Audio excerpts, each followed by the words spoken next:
Hello, everyone. My name is Aaron Gold. I'm a senior in the RSD department with a concentration in sports management. Thank you for joining us this evening. Let's take a moment and reflect on the impact youth sports has had on our lives, the lessons we've learned, the motivation we've gained, and most importantly, the people who have helped make our experiences lasting and positive. In a proper positive setting, youth sports has the power to be life changing. The lessons, experiences, and outcomes shape individuals for the rest of their lives. And youth sports did that for me. Since being introduced to the Positive Coaching Alliance, the organization that has come to speak with us today, I've been a firm believer in the organization's mission and message. This is personal for me because the power of positive coaching has truly been an inspiration. From the time I can remember, I was involved in organized sports. Understanding the influence sports can have, combined with an interest to follow along with PCA's mission, motivated me to help impact a program within my community. Although not necessarily social activism, the program, Jumping for Joy, implemented elements of diversity and inclusion. Jumping for Joy was a program that helped children with special needs learn how to lead therapy dogs through agility courses. The program allowed each child to experience the rewarding nature youth sports can have on their life, which may not have been presented for them in prior circumstances. It is my pleasure to introduce Dr. Raycraft and our three panelists for tonight: Rob Dauphiné, Regional Director of PCA's Midwest District; Jason Sachs, Executive Vice President of Business Development and Philanthropy; as well as Marty Reed, National Partnership and Marketing Manager. Without further ado, Dr. Raycraft, Rob, Jason, and Marty, take it away. Thank you, Aaron. Very thoughtful comments, and welcome everyone to our session tonight. This one is personal. This session for me is personal as well, perhaps for a different reason than Aaron's. I'm really pleased to welcome back Rob Dauphiné back into the RST fold and family. Rob actually was one of the first students. I've met Rob 25 years ago. He was my intern back in the mid '90s, and I taught him. I'm sure he's going to do us proud tonight and demonstrate all the lessons that we learned together on the tailgate grounds, the stadium, back in the mid '90s. So it's really a pleasure to see you guys tonight. Thank you for coming, and we look forward to learning a lot from your lessons tonight. Welcome back, Rob. Thank you, Dr. Raycraft. Good to be here with you, and thank you, Aaron, for the warm introduction and for sharing your story. Really appreciate that, and it's great to be here with the RST program, ILL. So glad to be here and appreciative. And what a great and important topic to include in the symposium. So thank you for including the Positive Coaching Alliance here tonight. And just to kind of give like the big picture to kind of start off, when you talk about youth sports, nationally, we're talking about 36 million young people playing organized sports each year.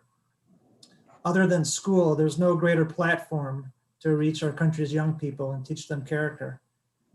And through the Aspen Institute, we understand that there's roughly 6 million coaches out there that are working with the kids, but nearly about 1/3 of them are trained in social and emotional learning. And so we have a great opportunity as a society to help our coaches, to help coach our kids, the whole child, physically, socially, and emotionally. And as we get started here, to kind of help paint the picture of how we look at our coaches, I wanted to share a video with you of the former U.S. Secretary of Education, Arne Duncan. And this video was taken back on March 5th, before things started to shut down. We were at Soldier Field for PCA Chicago's Positive Impact Celebration, where we recognize coaches and high school student athletes who are doing wonderful things to create positive cultures at their schools and their sports organizations. And as my colleague here, Marty, tees up the video, let's hear what Arne has to say about the importance of coaches and positive mentors.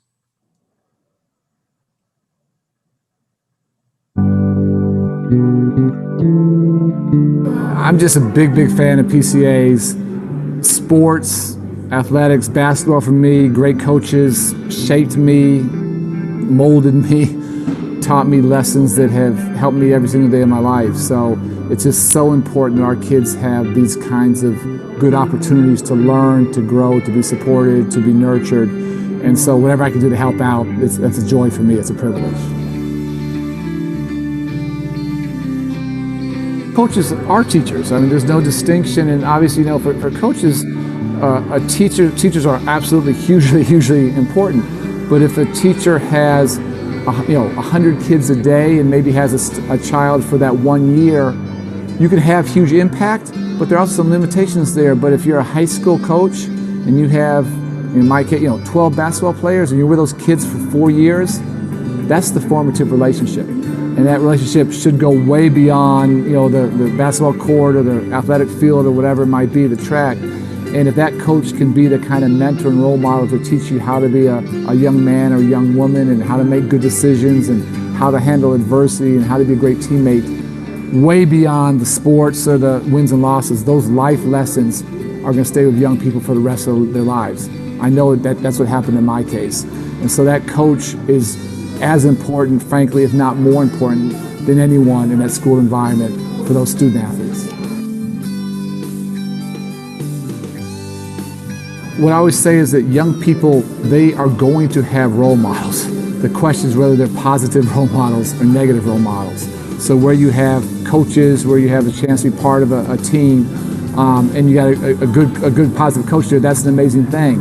But absent those opportunities, young people are still going to have role models. Unfortunately, it's just the guy in the street, on the street corner. And when those better, positive, more productive opportunities don't exist, kids, not because they want to, but almost because they have no choice, will end up going the opposite direction. So I promise you, every young guy on the South and West sides, they all have role models. The question is, who do we want those role models to be? Are we willing to step in that gap, in that void, and be the kinds of positive role models they actually desperately want and deserve?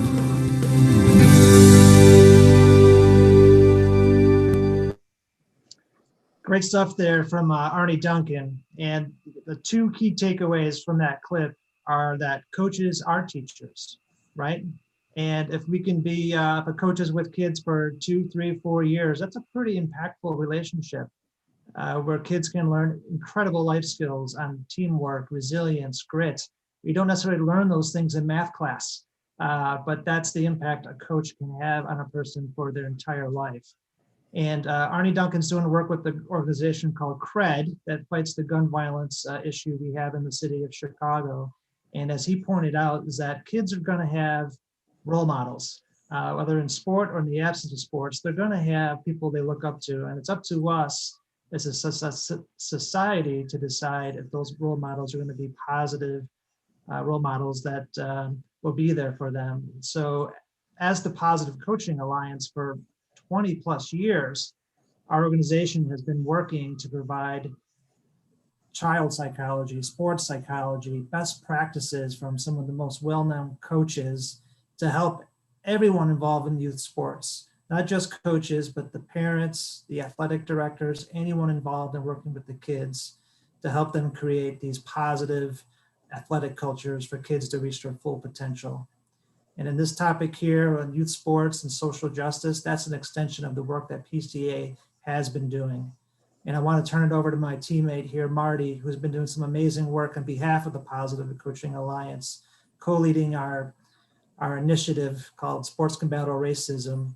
And Marty, I'll turn it over to you to take it from here. Thanks so much, Rob. And I'm excited to be here and be part of this evening with everyone. Again, my name is Marty, and I've actually been with Positive Coaching Alliance since 2014 as our National Partnerships and Marketing Manager, as well as a PCA trainer. But my sports background, I played softball at UCLA and won a championship in 2010 with the Bruins. I'm very passionate about really teaching life lessons through sports and helping coaches take advantage of their influential platform, really impact the lives of the athletes that they work with. But the first thing I want to do today is I love, involving the audience and participating. I know we're on Zoom tonight, we're virtually working together, but if we can put some more people on the screen, Aaron, Rob, Jason, Michael, if you guys want to join me on the screen, so we can just do a quick activity. And everyone listening in, I would love you all to do this with me as well. I just want to test your participation. Okay, so I need everyone to just put up a 1 in the air. simple. Just put up a 1 in the air, and I want you to look up at your 1, and I want you to just circular motion, draw a circle slowly above your head and look up at that circle. Just draw a circle clockwise, nice and slow, okay? You're going clockwise, looking at your circle, all right? Now bring it down to your eye level. You're still going clockwise, bring it down to your eye, keep going. Now bring it down to your chin, okay? You're still making this circle. Now bring it down to your chest. Now down to your belly button. Are you still going clockwise? It looks like now we're going counterclockwise. You see that? So when you're above the head, you're going clockwise, and when you bring it down below, you're going counterclockwise. So you had a slight shift in perspective, okay? In that activity, we see that there's a slight shift in perspective, but when it comes to this work, when we're talking about social justice, and we're talking about, really improving race relations, sometimes it takes a slight shift in perspective to understand your teammate or your classmate's point of view that might differ from yours. Sometimes it takes a slight shift in perspective to see your neighbor as your friend instead of your enemy. Sometimes it takes a shift in perspective to create a positive environment that's inclusive of all. So when it comes to youth sports and when it comes to social justice, it starts with us listening and learning often from perspectives that are outside of our own, and in order to grow and in order to be better human beings. And at PCA, we're focused on providing resources for coaches to develop youth on and off the playing field. And currently we launched our Sports Can Battle Racism initiative, and I'm the co-chair of our committee. And our mission is to utilize PCA's platform to serve as a champion for social justice and racial equality. We all know how powerful sports can be. So we've developed these resources and tools to help coaches combat racism and create inclusive, diverse cultures. That includes roundtables, amplifying Black voices on social media, and most importantly, we just launched a brand new workshop on how to battle racism through sports. And today I'm going to take you through just a portion of that workshop focusing on moral courage. But before I dive into the slides, I just wanted to briefly share my why this conversation is so important to me and why I'm so committed to this movement. Just being a Black female, a Black athlete in America, I've actually experienced racism and discrimination firsthand due to the color of my skin. I see myself, I see my mother, my sister, in Breonna Taylor, who was murdered in her home. And I grew up in a Black home myself, in a Black community. And I was often, when it came to sports in my education, I was often the only one. I was often the only Black person on my softball team or the only Black person in my classroom, and just often in predominantly white spaces. And I can recall countless team dinners and sleepovers and events where I was the target of ignorant comments and racial comments. And I remember one in particular, I was going to host my teammates over my house for a team dinner. And one of my white teammates came up to me and he said, "Marty, is it true that when we get to your house, we have to duck when we get out of the car?" They often attributed my Blackness to things like violence. But when it came to me working hard and achieving something or speaking well, they would say, "Marty's not Black, she's different," as if it was a compliment. And I truly believe that they thought they were complimenting me. So I understand that it's not enough for us to acknowledge racism when it's blatant. It's time for us to recognize and understand that racism can be perpetuated both subtly and systematically. And if we have more conversations like this and do the work to be anti-racist, we can see a better society for all. And that's my why this is so important. And I want to share with you a bit on an important topic here, and that's moral courage. Now, one of this quote that I have here, I think is really important.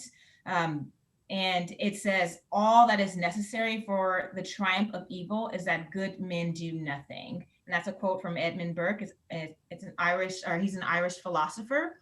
Now, moral courage, the definition here from our CEO, or our former founder and CEO, Jim Thompson, he describes moral courage as standing up publicly for what you believe is right when others, sometimes your friends or teammates, don't. And this is so important that we are all able to have moral courage. It's something that we want we want to have, we want others to have, be advocates for those who might not have a voice in moments that are important, to be advocates for those who are unable or unwilling to be advocates for themselves, to stand up, when they see something that's wrong, despite peer pressure or, the influences or outside influences of others, and to hold that ground courageously. Now, I know we often hear more about examples of physical courage. It takes physical courage to, go up to bat and swing after you've struck out all game. And it takes physical courage, to put your body on the line in the face of danger and things like that. But when I speak of moral courage, this is a more, I'd say, emotional and mental outpour. This is something when you're standing up for what you believe in, it's never just about those directly involved. It's saying this may or may not affect me personally, but it affects others who might not be able or willing to say something. So I'm going to do the right thing. And sports is a place where we can build relationships and be a part of a team with one goal. And in that, we're self-sacrificial. So sports is an opportunity for us to learn and practice moral courage, but it's not easy. It's not easy. And many of the issues and injustices that we see in the world happen when we stand idly by and do nothing. It's much easier for us not to get involved, to stay back and be what we call a bystander. A bystander is someone who sees something happening that they know is not right and they do nothing about it.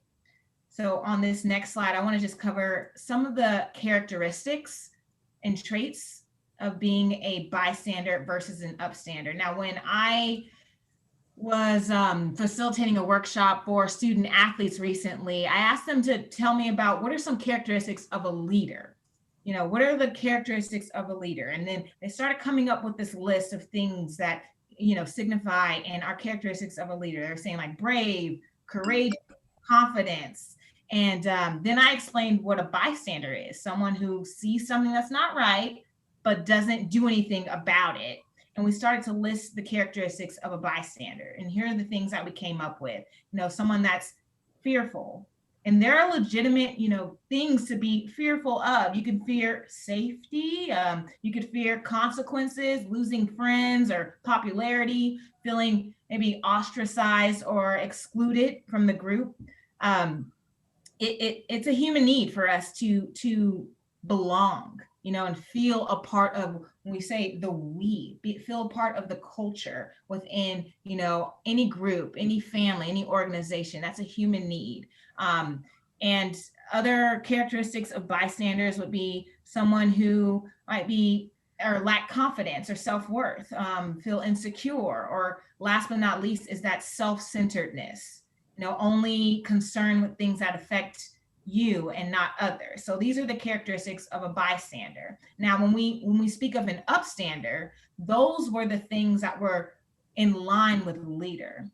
People who see something that they know isn't right and they do something about it. That's an upstander. So the characteristics they mentioned were, someone who's strong and courageous, confidence, high self-esteem, compassion, and empathy, someone who has moral courage, and it's so important as students to be leaders. I think everyone has the potential, everyone has the ability to be a leader, and there's different ways to be leaders. People have different leadership roles. So understanding what your leadership role and finding a way to be the leader is so important. I believe that everyone loves being trendsetters, so it takes that leadership to be an upstander.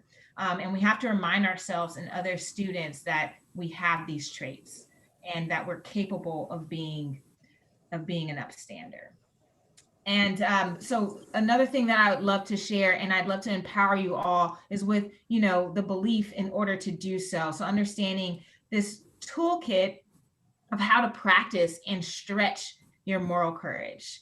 Okay, these are some examples of ways to practice and stretch moral courage. Number one is practicing gratitude, thinking about someone outside of yourself every day, making a habit of gratitude. So it's one thing to just talk about it, but we have to take that step forward and practice it. Just like in sports, we practice to get better. And Aristotle says we are what we repeatedly do. So excellence, therefore, is not just, it's an act, but a habit, right? It's a habit, something that we do over and over and over again. So practicing gratitude, making that a habit every day, saying out loud or writing down something that you're grateful for is a great way to stretch moral courage. It lays that foundation for empathy and compassion for others. Second thing is being an upstander.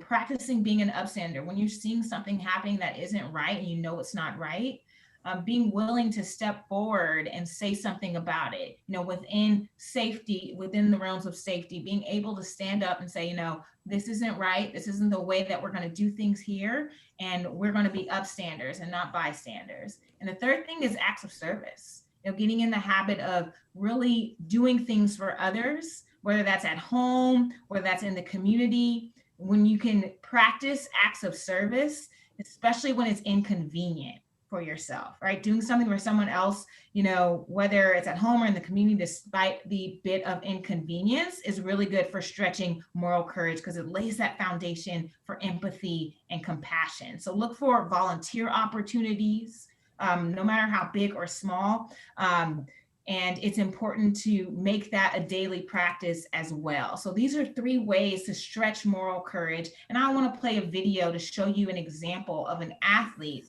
who actually is an example of moral courage. And I want you, as you're watching this video, think of one word that you would use to describe this athlete. As you're watching this, think of one word that you would use to describe her. Just the idea of going out during these times was really, really nerve-wracking. Like, I didn't know how people were going to take it. I wanted people to understand right from the start what I was doing and why I was doing it. We're trying to bring this city back together. That's what this is for right now. Sports can bring people together. So come on, y'all, let's play some basketball. I also wanted them to understand that, I was paying attention to COVID-19 and was trying to take precautions in that as well. I had masks for people if they wanted them. I had hand sanitizer. Got out there, all the anxiety and nervousness kind of faded as soon as the first person started to play. You don't want to give me a jump shot, I'm telling you right now. In my peace of mind, but no peace till we eat in my people shine. Tell me what a plan gotta do. I got the whole city with me and I'm about to make a power move. Me and my brother, we was actually downtown protesting and we just happened to see her and she said, you guys want to take a shot? Her whole goal is for everyone just to come together, have fun and enjoy, have a good time. I was just playing with 5 people I've never met before in my entire life. And I may see them again, I may not, but for that few moments we were playing together, we were united as one.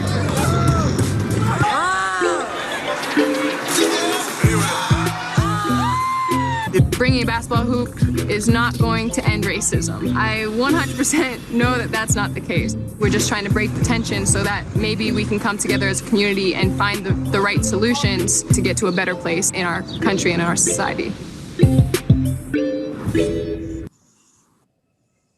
Okay, so with that video, I would love for everyone to take a moment and write in the comment box one word that you would use to describe Stephania. What is the one word? And I'll stop sharing my screen at this point so I can see the chat box. That if everyone can type in a word that they would use to describe that athlete who showed moral courage. Brave. Thank you so much, Catherine. I see justice. I see brave again. Creative. Yes, absolutely. Bold, inspiring. Yes, 100%. So this athlete went out of her way to show an act of moral courage. Now, oftentimes we see all these, larger examples when we think of moral courage, maybe things that they do in the media are pro teams, taking a stance against racism, taking a stance for social justice. And we might think whoa, I don't think, my voice is going to be heard, or maybe I don't have the platform like a professional athlete or professional sports team. But, moral courage really means stepping up wherever you are, there's an opportunity to do so. There's an opportunity to show courage and make a difference in your circle of friends, whether that be at home, maybe even in your family, within your teams, within the clubs that you participate in. So there's always ways to step up and be an example of moral courage. You just have to be on the lookout for those types of opportunities.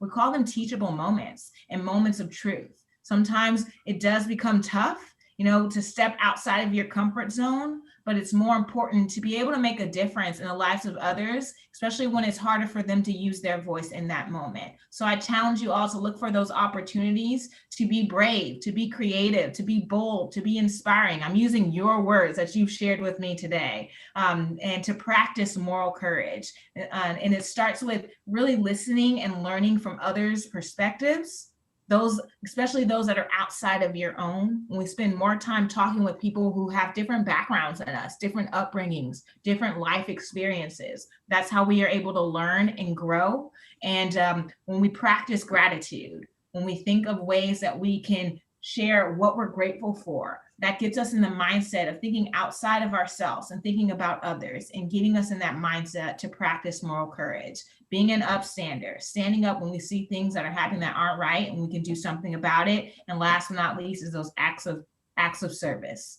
So finding ways that we can impact the community, finding ways that we can impact our campus, our school, and also, wherever you are, finding ways to make a difference. So I'm going to turn it over to my colleague Jason now to share a little bit about what we do with some of the pro teams that we work with. Thanks, Marty. That was great. Love watching that video and just talking about moral courage, such an important lesson for all of us to think about. And Positive Coaching Alliance, Rob talked a little bit about our presence in the youth sports landscape, but over the years, we've started to partner a lot more with the professional sports leagues. And I think, over the last couple of years, sports leagues have really looked at youth sports as an opportunity for them to invest in their sport, not only to create lifelong fans. It's definitely part of the business, right? In order to have somebody become a fan, they need to play the sport at a young age, and they need to make sure that those kids are having fun while playing that sport. So something that a lot of leagues started investing in is what is the experience that the kids are having when they are playing sports, and they saw PCA as a great opportunity to help improve that experience. And so if you look at all the major sports leagues, starting with Major League Baseball, one of their biggest initiatives is RBI, the RBI program, which is reviving baseball in the inner city.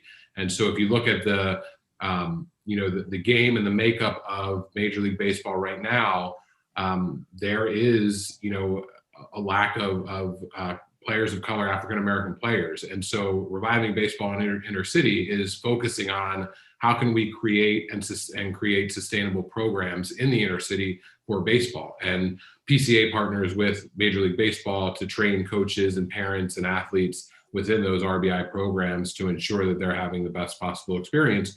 Because I think the way that Major League Baseball looks at it is, if kids start playing sports and then it's the adults that end up being the reason that they drop out of sports, then that's on them to figure out how can we stop that from happening. So if you look at Major League Baseball and their RBI program, really trying to grow the game in that sense. And then you go over to the NBA and the WNBA. They have the junior WNBA and WNBA, where that is a big youth initiative where they're trying to bring the game to more people. But I think if you look at what happened this summer and how those two leagues were really leaders on not only how you could return to sports safely at the professional level with their bubbles in Orlando and Tampa respectively, but also the ability to speak up and use their moral courage as players to stand up for what they believe in.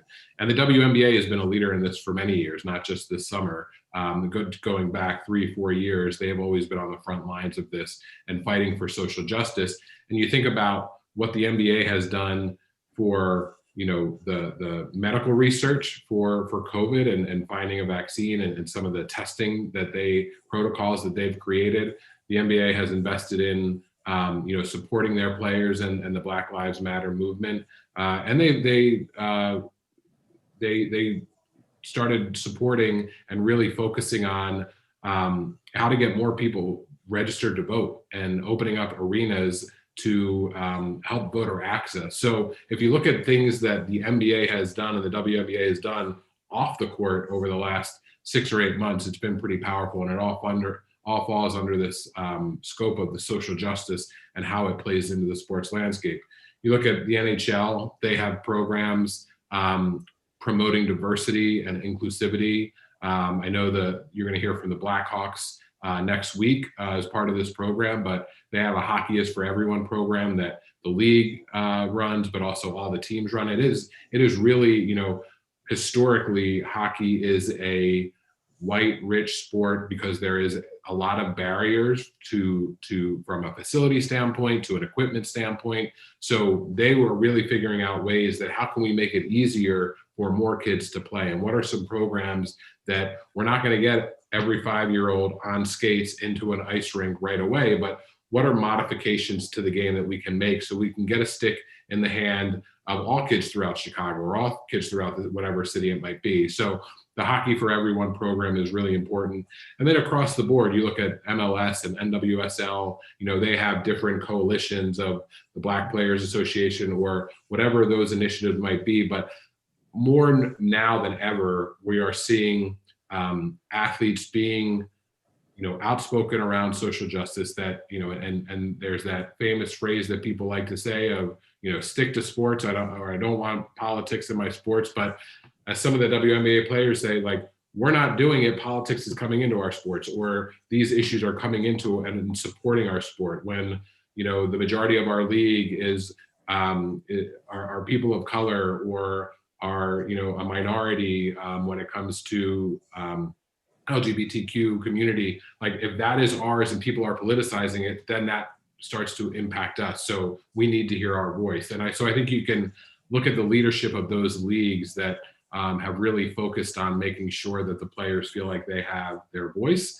But we've been excited to be included in a lot of those conversations throughout each league. So when they're focusing on their youth initiatives, they see PCA not just because of the coach training that we do, but Marty and Rob have talked about that culture that we create and getting the leadership of organizations, coaches, parents, and athletes all engaged on how do we improve the culture of youth sports and what role can I play? And PCA has content and programming for all of those audiences within the youth sports landscape. So that's why it's been a great partnership on both ends for us and for the professional leagues that we've worked with to be able to bring that programming to local youth sports organizations in their cities. Okay. Interesting comments. I have a couple of questions for the panel.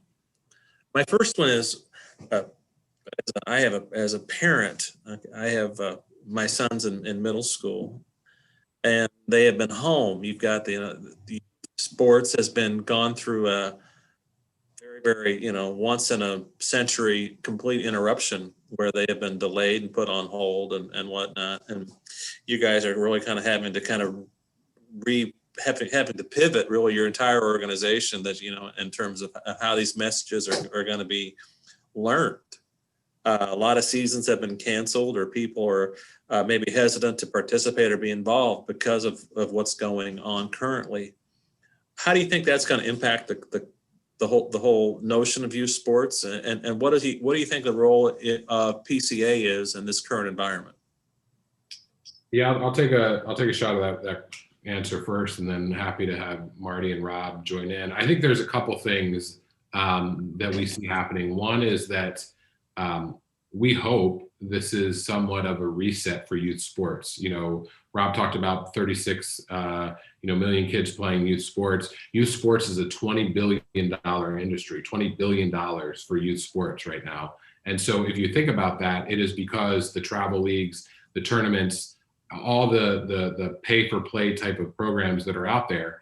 And that is what the emphasis has been on. It has been on, how do I get ahead? How do I get a scholarship? If I'm not playing, a travel team by the age of 7, there's no way I'm going to get a scholarship. Like, there's just that, mentality that we need more. We need to specialize in one sport. We're hoping that this is going to potentially localize youth sports a little bit more, potentially reset and think about without youth sports right now, what are we missing? Are we missing the 7-hour car rides every weekend to Iowa to play in a soccer program? Or are we missing the ability to gather with friends, play the sport, have fun, and focus on getting better as a team and those lessons that you're learning? So if we can commit to doing that as sports return, and that's what we've been talking to a lot of our partners in the youth sports world of saying, hey, these kids haven't been playing for 6-7 months. When they get back out on the field, they're not just going to want to jump right into drills, right? They're going to want to jump in and be with their friends, play, have fun. And so when you think about that social and emotional impact that sports has and on kids and how they're returning, one, yes, physically, we need to make sure these kids are in shape because they haven't been as active as they can be. But also we need to make sure mentally they're ready to be there. And there are going to be many kids that have just been going through so much trauma over the last 7 or 8 months. And we as coaches need to be ready to address that. So I think of when,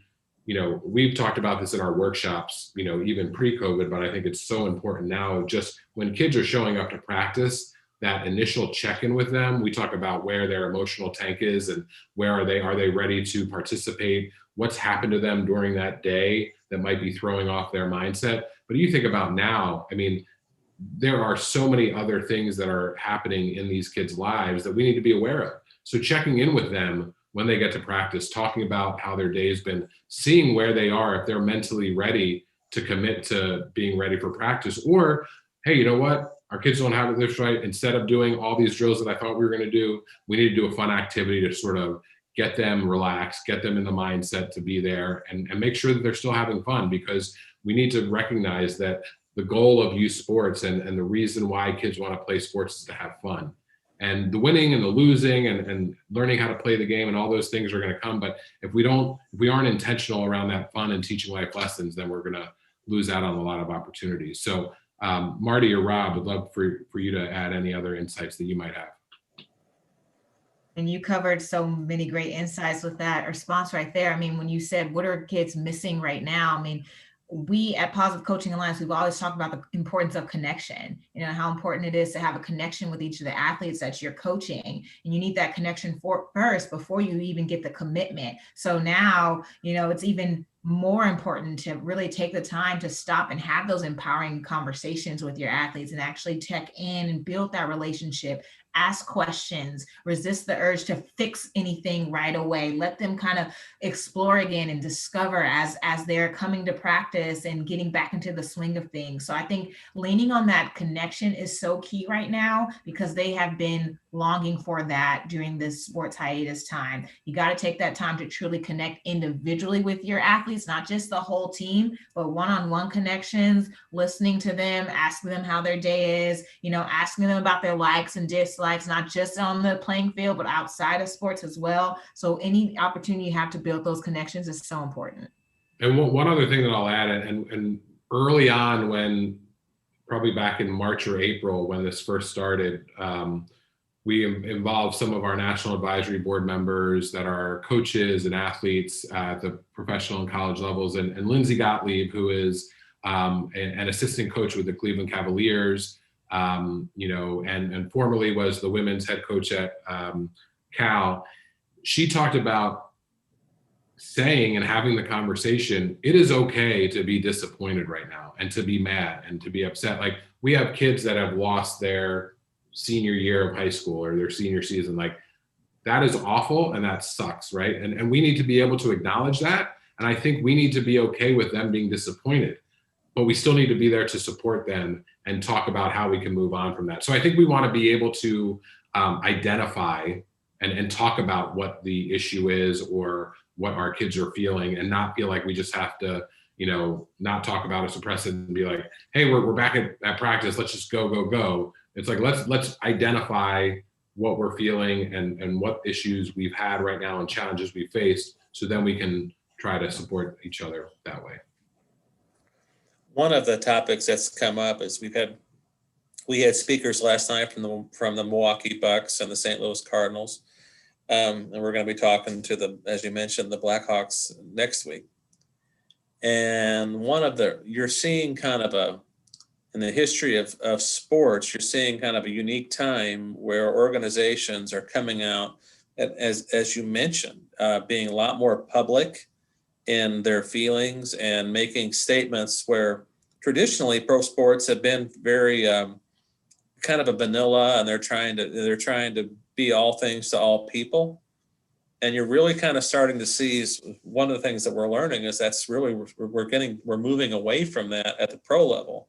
How do you see that maybe impacting how youth sports are managed? Because it feels like everything kind of starts at the pro level and eventually kind of ripples from college down to youth. Would you agree with that?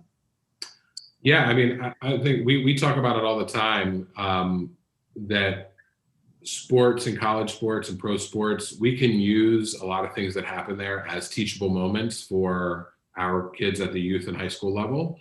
And I mean, I think you going back, 4 or 5 years ago, right after Colin Kaepernick kneeled during the anthem, there were high school and youth sports teams that were kneeling within a week or two, right? So they are looking up to those athletes. And I think the biggest thing that even PCA, I mean, I think PCA has gone through an evolution of us always wanting to say, hey, you know what, like this is an issue that we're not going to come out with a stance, but we're going to say, here's how you can talk about it.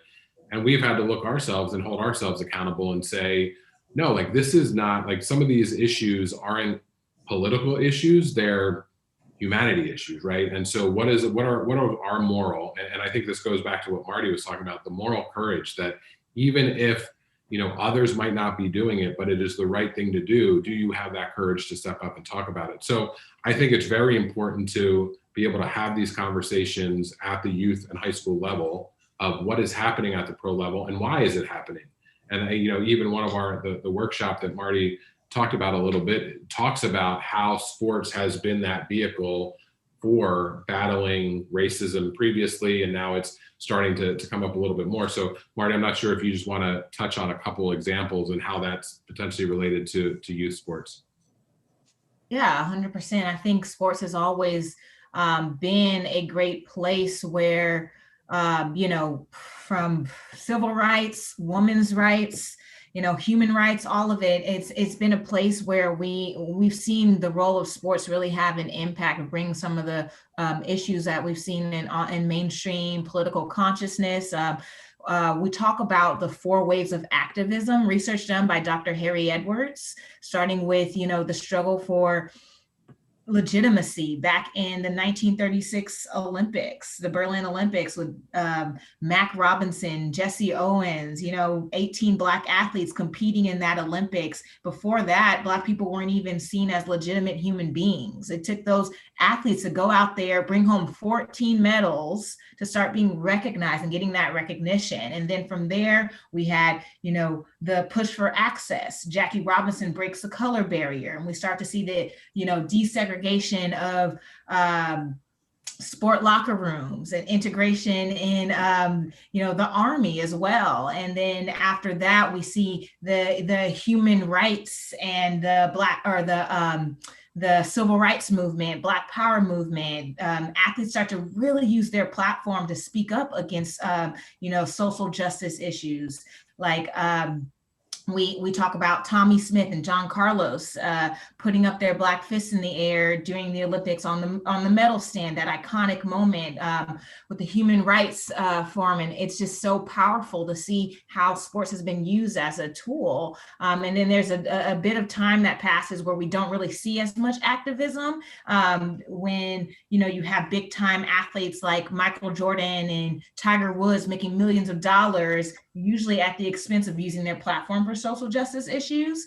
And then when we get that string of documented murders that start coming out on social media and widespread throughout the consciousness of America with from 2012 and current day. So then you have Colin Kaepernick taking a knee and everything. So things have started to heat up, and you're starting to see people be more courageous on the larger stages and using their voice for activism. And it trickles down on the youth level. We always talk about how sports is a microcosm of life, but it's not an automatic that, we're going to just learn how to have moral courage by just participating in sports. We have to be proactive and actually talk about these things with our coaches, with our athletes, why they're doing that, why it matters, how it's making them feel. There's a difference between saying, yeah, I include everyone, and everyone feels included. Those are two different things. So we're starting to see now with the Black Lives Matter movement, people are saying, wow, yeah, we hear you. We understand now. We do have a social justice issue and we have to do something about it. So it's gotten to the point where you can't not say anything. At this point, you have to be able to step up and take advantage of your platform to really be a part of the change you wish to see. So it's not just Black people speaking about it. It's not just minorities speaking about it. It's everyone working together, and we have to have everyone standing up and helping and supporting each other. It takes a team effort to really see true progress. I kind of had a quick question going off of that. In terms of kind of creating a uniform grassroots effort within kind of creating some sort of inclusivity within high school sports, how do you plan on connecting schools that may not necessarily be near one another, but as you said, it takes a whole uniform effort. So is there a sort of goal or desire to connect schools that might not necessarily be in the same region to impact change as a whole? That's a good question. I mean, as far as the impact, I think it has to start there at the school, making sure they have the right culture. Because it's one thing to improve. We talk about like access and the equity, right? And making sure that you have minorities, Black and brown people on your teams. But if the culture there is not a safe place for them, then that's not what we want to see, right? We want to make sure that the culture is set correctly. So right now we're taking this impact school by school all across the country. We've been doing these workshops in all 50 states across the country and sharing out now, with social media, with our webinars, having people tune in, being on forums like this is really important. I think that's how we get the connectivity nationwide, where it's not just your school talking about it or this school talking about it. That's how we're able to connect when it comes to bringing everyone together across the nation. Aaron, one thing I'll add there is I think that because the diversity across the country, when we did our first roundtable about this, we had questions coming in from athletic directors at high schools saying, I'm a white athletic director at a predominantly white school, and we normally play all white teams, and occasionally we'll play a team that has, Black kids on it or Hispanic kids on it. But what is my role right now? How do I try to equip my players so that this isn't just when we're playing sports right now, this is when they are going on to college, when they are going on into the workforce. So I think we need to, as Marty said, it's a microcosm for life in the world. And so sports is this really, if done right, sports is this really safe place to teach lessons, to fail, to be able to bounce back from that. So everybody has to do it. The tough part about high school and youth sports is that it's so defragmented across, different silos and by sport, by state. So it's not as if we have this unifying body that we can do it with. But I think, through some of our partnerships with national governing bodies, national youth sports organizations, pushing out the content that way, that's one way to start. What does it look like in terms of the numbers? I mean, it feels like youth sport participation numbers. I guess I'm looking maybe at football, but across the board, is it something that's going up in terms of the number of kids that are participating in youth sports, or are they? Sometimes you're concerned that maybe kids are finding other outlets with video games. I think a lot of that's true. And I think if you look at the Sports Fitness Industry Association, SFIA, they put out a lot of numbers around sports participation. And the trends over the last couple of years is overall participation in youth sports has declined because of some of the things that you've talked about, is because their kids are having other interests. They might be, I think at a certain point with some sports, you just age out if you're not good enough, or there might be a lack of access at a certain age, or there aren't necessarily intramural programs all the way up through middle school and high school. So there's a limited number of spots on a team. Some kids aren't going to be able to. So I think that's one issue. I think the other thing is that you've seen, so one example is baseball. Baseball was on the decline for probably like 3 or 4 years. This is going back 5, 6 years ago.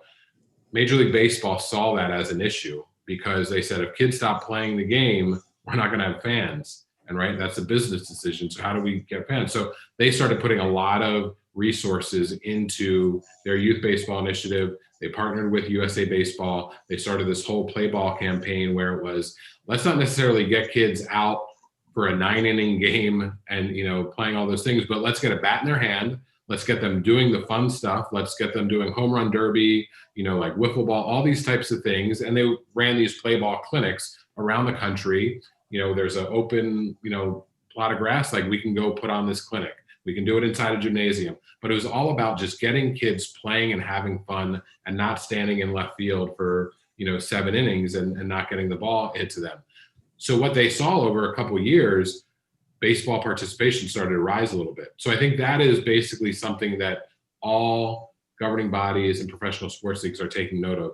The investment that they're making in youth sports right now is they want more participation, right? I think kids participating in all sports is a good thing, but then each of those individual sports are also thinking about how can we build participation. And football, you know, football has definitely had its problems from a safety concussion, and that is, you know, a big issue. But flag football, that is increasing. You know, the NFL just recently created a partnership where their NFL flag football program has, you know, 500,000 kids playing flag football, and that's on the rise. And they're partnering with Boys and Girls Clubs and YMCA, and so that is a huge growth sport for them. And I think it's starting as early as 5 years old, and it's going all the way up. And it's a really well-run program across the country. So I think you're seeing a lot of people starting to adapt. Even if you look at like hockey, and they're really well known for their athlete development model, which other sports are now starting to replicate of. There's no reason to put a 5-year-old out on a full-size rink. So how can we make sure that we're modifying the game so that kids are staying engaged, they're excited, they're happy, they're playing? Because all the research shows that if kids are involved, you know, the longer they stay involved, they're going to be a lifelong fan. But if they're in this environment where they feel like they can succeed and they have the confidence and they have control, they're going to stick at it longer, they're going to work harder. And that's what all of our coaches want in our kids. So I think you're seeing a lot of transition and shifting on how sports are being played at the youngest age to increase participation and hoping kids come back every year. Well, let me ask a follow-up that to Marty in terms of, you mentioned baseball, you mentioned football, and you mentioned hockey. Mm-hmm. What sports, Marty, that would maybe more geared towards little girls?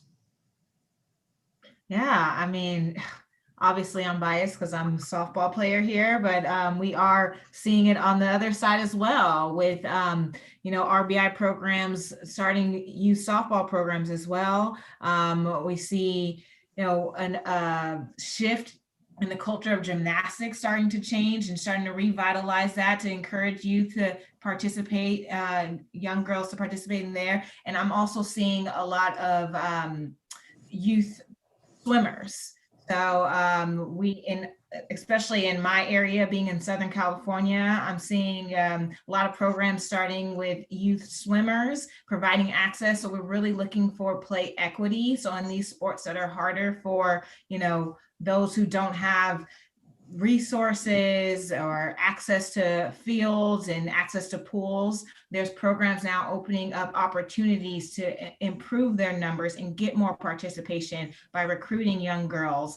And we actually worked with We Coach and Nike to actually recruit more female coaches, because I think representation matters. When you see a coach who looks like you, I didn't have a female coach until I got to college. So I think it's more important to have females coaching youth and young people, and not just young girls, also coaching young boys. I think it's important that female coaches, we're seeing more female coaches, and we're supporting them by providing them with resources and providing them with, you know, ways to coach and provide these environments for youth to make it fun and encouraging that they're coming back to play every year. So I think it's really recruiting the coaches that look like you, so we can see those numbers rising as well. Well, as we approach kind of the end of our hour, I've got a question I'd like to ask each of the three of you. What do you think ultimately is the role of youth sports in making the world a better place? What is it going to come down to? I'm going to start with Rob. He's been quiet. Thank you, Dr. Raycraft. A very big question, but you know, I've worked in youth sports and youth development, that intersection where those two meet, for 20 years now. And that's my real passion point, and dedicated my career to that, because youth sports are vital to helping our young people develop as our future citizens. You know, at the First Tee, our former CEO, Joe Barrow, son of Joe Louis, the champ, would say, kids represent 100% our society's future. There's no better ROI. That's why we invest in character education programs.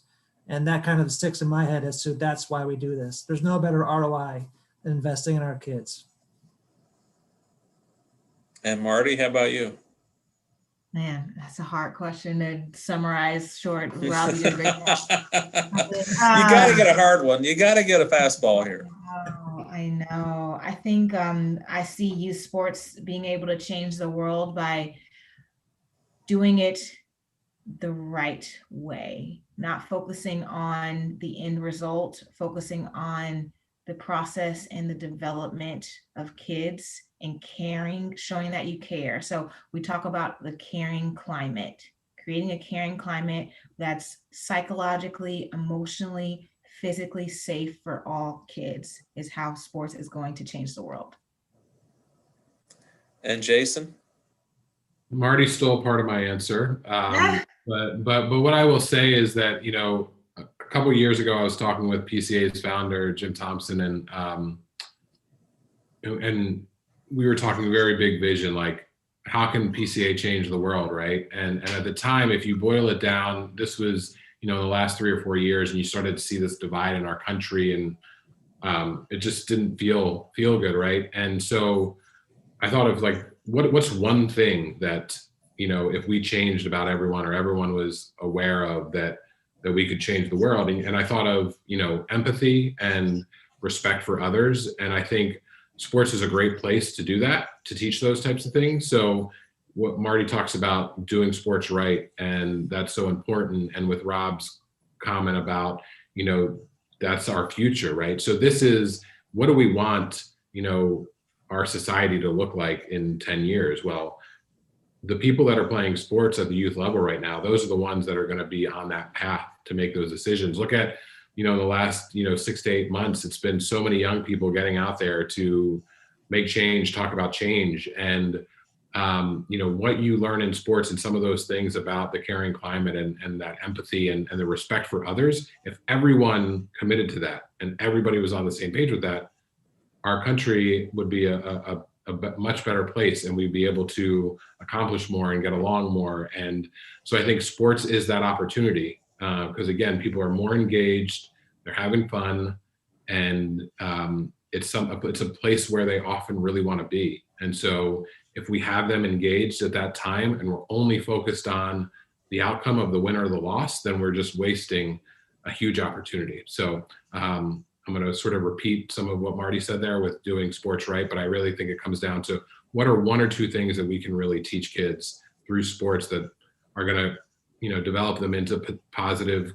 contributors to our society. Awesome.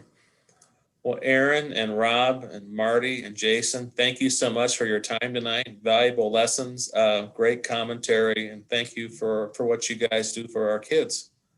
Have a great rest of your evening. Thank you very much. Thank you, Thank you, students. Thank you so much. Yep.